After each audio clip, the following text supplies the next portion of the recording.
Au mois de mai, j'ai déposé une proposition de résolution afin de constituer une commission d'enquête. Les choses se sont beaucoup accélérées pendant l'été puisque vous avez eu une avalanche de djihadistes français, vous avez eu toutes ces jeunes filles qui sont parties, tous ces attentats et finalement le sujet est devenu d'une acuité brûlante. Nous avons souhaité au Sénat faire une commission d'enquête pour premièrement voir, évaluer les moyens qui existent dans notre pays pour lutter contre le terrorisme. Le tout répressif ne fonctionnera pas et il faut qu'on puisse bien comprendre le mécanisme sans stigmatiser les musulmans. Le problème des djihadistes français et des réseaux européens, c'est aussi un problème social. Des centaines de Français aujourd'hui sont en Syrie ou en Irak, sont pris dans ces réseaux.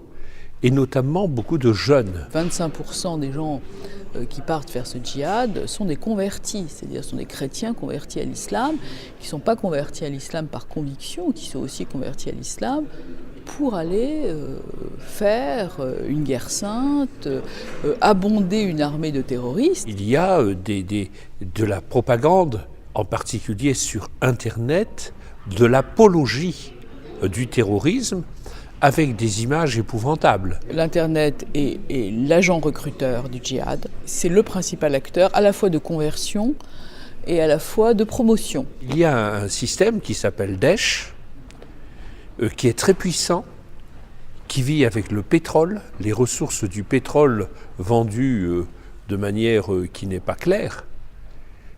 Et tout cela alimente le terrorisme. Dans toutes ces compositions politique, cette commission travaille dans le même sens, c'est-à-dire prévenir et lutter. Nous avons reçu par exemple Tracfin. Des sociologues, des spécialistes, des auteurs, des chercheurs. Et nous recevons l'ensemble des services de renseignement français. Des victimes. L'ensemble des ministres concernés. Toutes les auditions ont lieu à huis clos pour des questions de sécurité et aussi parce que le sujet est trop lourd. C'est la condition pour que les personnes que nous entendons nous disent en toute confidentialité les choses qui vont nous permettre de nourrir le rapport. Et des déplacements, un en Turquie bien sûr parce que c'est la frontière, c'est une zone perméable, et puis au Danemark où il y a un centre de réinsertion des djihadistes. Il va aussi falloir régler le problème de ceux qui reviennent.